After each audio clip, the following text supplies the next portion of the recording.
Hi guys, Brain here, and welcome to another commentary video. Today we're going to be talking about immersive gamers in Dead by Daylight, defining what those are and how they're kind of becoming way more prevalent. And kind of like, I don't know, I guess they've always been there, but they've kind of shown themselves more often because of a certain perk that just released. And it's just wild because it's not something that I would have like perceived to have been a thing just based on like how PvP players evolve over time. But immersive gamers are everywhere, and man, are they annoying. So yeah, let's go ahead and start talking about it. So the situation that I'm talking about in terms of Dead by Daylight is the fact that Xenomorph came out with actually a pretty strong and meta perk that is in no way a slowdown. Isn't that wild? We released a meta perk, so like commonly used by most killers in 2023, that's not a slowdown. Heck, it's not even a chase perk. It's an info perk. Isn't that wild? Wow. Look at that good perk design. Good job, Behavior. I'm not going to say that with a smile on my face very often. Good job, Behavior. Good perk design. But that perk obviously being Ultimate Weapon, which if you don't know what Ultimate Weapon does, it's when you open a locker, anybody that enters your radius, they go, they scream, and then they're blind for a bit. So this is obviously really good because this surpasses anti-aura reading stuff like Distortion, which is formerly the most commonly used rat perk, and we will continue to the newest one here in a second. But TLDR is this perk is really good, not only just for like finding people, because well obviously if you just open a locker and walk around for a bit, especially if you're using somebody like Wesker who has a giant tear radius, you're gonna be finding everybody. Like you're gonna know exactly where everybody is to a pinpoint degree without having to do anything besides check a locker. Barbecue is a very fantastic, awesome aura reading perk. You have to hook somebody first, nowhere to hide. Excellent aura reading perk, excellent info perk, but you got to kick a gen. So if you walk into an area where you suspect somebody is, there's no gen to kick, you can't use it. So even the best info perks that are also, in this slot, they require something out of you. Ultimate Weapon, you just have to have a tear radius, which unless you're like Wraith or Ghostface, you have one, right? Even then, Wraith and Ghostface have ways to get out of it, So Ultimate Weapon is just a very handy perk to have at any given point because it doesn't require anything besides you to check a locker, which is really good. And like I said, bypasses anti-aura things like Distortion. Very good. But people have already found a way around this, and that is running Calm Spirit, because Calm Spirit, the Jake teachable, means you don't scream for any reason. Usually this is used to hard counter doctors, and that's kind of basically the only thing it does. Calm Spirit is kind of just a terrible perk for the most part. And they nerfed it in the 6.1 update, which is even weirder because it was already not that great, and they made it worse when they did that huge update last year. I'm not sure why they did that, but hey, it is commonly used. I see Calm Spirit now like every other game. Every other game, I have at least one Calm Spirit gamer because people are so afraid of Ultimate Weapon. Even though all Ultimate Weapon does is, it's info. It just tells the killer where you're at. Right? Only if you enter their territory. So if you're on like a big map like Mother's Dwelling, Temple, something like that, and you're on the other side of the map, it does nothing to you.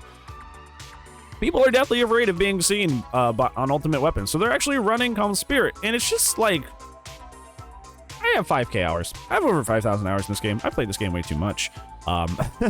And usually what I see is that people immerse a lot when they're new at Dead by Daylight because they don't know any better. And honestly, according to Behavior, that's the way they initially designed the game, was to be kind of an immersion fest. It was supposed to be kind of like, hide, do the gen. And the pallets and windows and stuff were only there as kind of like a last resort if you get found by said killer, right?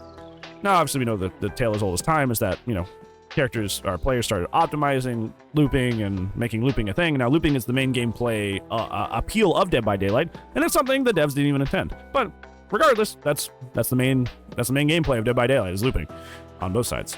So, like, it's always weird to me because, like, I thought that, usually what happens to people is they start off super immersed because they don't know how to loop, and they start getting better at looping, like, over time, right? They start figuring it out. Like, when do I keep the pallet? When do I drop the pallet? And kind of, finding a nice balance that makes them overall a better player. But while that is the case for most people, there's just a sect of people in Dead by Daylight who just cling and hold on to that immersion playstyle for all the way up into their 1K hours, their 2K hours, their 3K hours. They hold on to that playstyle for thousands of hours, all the way up until they're like a super experienced player, but they still play this super immersed way. And I feel like they've been kind of like rearing their ugly heads because Ultimate Weapon came out. They've had to adjust their meta.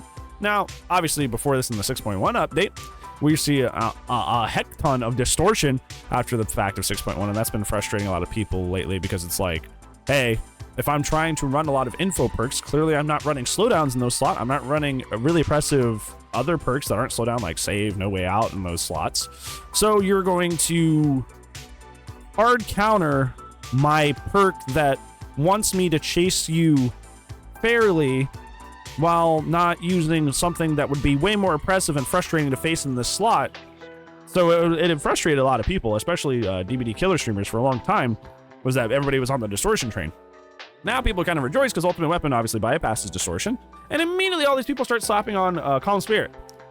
So now they're bypassing that perk, and it's just like, I don't know, it feels like almost like kind of a hypocritical thing to have survivors in one camp being like, slowdowns are so oppressive, I hate this, please stop releasing really broken busted slowdowns, please stop buffing the slowdowns. And then we come over to your build and you're like running perks that hard counter the more tame perks in the game that, yeah, I don't know how else to put it. It's just like you're running perks to hard counter the not the slowdown, but the safer perks or the tamer perks in the game. So why do that? Why do that? I don't understand. I think it's funny because it also boils down to like another thing where everything ties together in Dead by Daylight, essentially, which is what we're making a bunch of connections here. It's like the Skull Merchant conversation, right? Like Skull Merchant is getting reworked because her whole deal is that she's completely terrible if you try to play her as a chase killer or anything else besides the 3-gen monster that she is. And then she can win the game without doing anything. So it's like, you have this like, nobody's gonna play Chase Merchant because Chase Merchant is terrible. But if you play a 3-gen Merchant, you get to win the game with quite literally without barely doing anything besides just me kick gen, me throw drone over it, and me kick gen over and over again, right? So that's why that character is getting completely reworked. It's because nobody should be able to win by not participating in the gameplay. You know, like not inputting any gameplay into the match and then winning is stupid, right?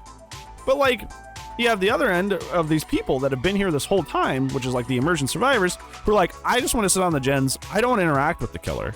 I just want to hide and hold M1 and get out.